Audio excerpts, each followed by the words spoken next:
Forget buying properties in the Upland metaverse. Now you can buy entire neighborhoods. In this video, I'm going to talk about some of the benefits of purchasing entire neighborhoods and why someone would want to do that. I'm YK2012, founder of the Upland Guide. I'm here to unlock the secrets of the Upland metaverse. On this channel, you can find everything you need to build your Upland empire. Expert tutorials, winning strategies, pro tips and tricks, and a lot more. Hit that subscribe button and ring that notification bell to stay ahead of the game. Remember, knowledge is power, and in the Upland metaverse, that knowledge is truly your most valuable asset. When you head into the Upland store under specials, you are able to see if there are any neighborhoods that are up for sale. You are only going to be able to see this on the browser version because these neighborhoods are being sold for Ethereum. So to purchase, you're going to have to make sure you connect your MetaMask wallet to your Upland account and check out the link in the upper right-hand corner to learn how to do that. You can click on the description to see exactly what you are purchasing, and here we can see that on the Windward Industrial District in Miami, you're purchasing 308 properties in that entire neighborhood, and it's being sold at a 35% discounted price from the original mint price for this bulk purchase of the neighborhood.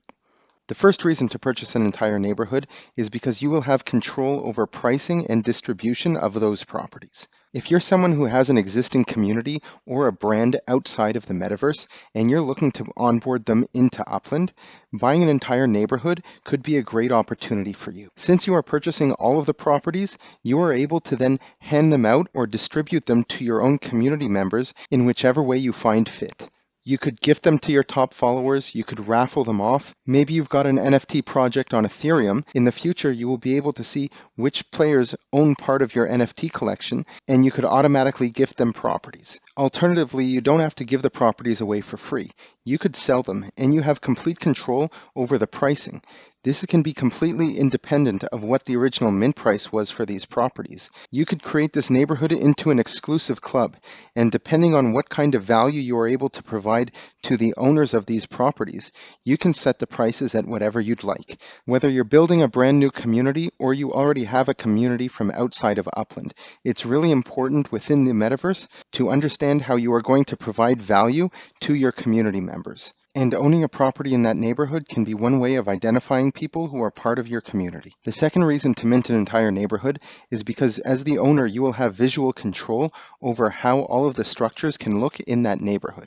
With Upland's introduction of Blueprint MetaVentures, which allows creators to design their own structures and sell the rights to building them to a specific player. So if you're a brand and you own a specific IP, you are able to integrate that into the types of structures that you are going to be able to build on those properties. And this ties into the third advantage, which is beyond the visual control, you have city planning control over that entire neighborhood. You can decide where the MetaVentures will be, where the cafe will be, where you will all congregate and have your meetings or have your events. You can decide where your racetrack is, factories and showrooms, what types of structures are built where will your dev shops be, which will take you to layer 2 games, and anything else you can think of in terms of planning your neighborhood, you will be in control of that. The possibilities are endless when you're looking to plan your own neighborhood in Upland, but there is one drawback. Before I get into that, if you're serious about purchasing a neighborhood, feel free to reach out to me if you have any questions.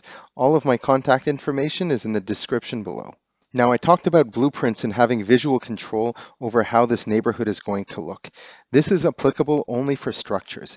If you are thinking of creating map assets or different types of structure ornaments to be placed on these properties, it's important to understand that if you're going to transfer a property or sell a property to another player, there can be no 3D items on your property when you're listing it for sale or transferring it to another player. The only 3D item that is allowed is the structure, and that is directly tied to the property. Just like in the real world, you can't sell your property without the home on it. But if you did have, let's say, a bench on your property, that's something that can be removed and not sold as part of the lot. So if you're looking to create specific map assets for players to put on their property, you're going to have to distribute those to them in a different way and have them place it on the property there on their own. As I mentioned, if you're going to be buying your own neighborhood, things like MetaVentures and factories and manufacturing is extremely important. So continue watching some of these other videos to learn more.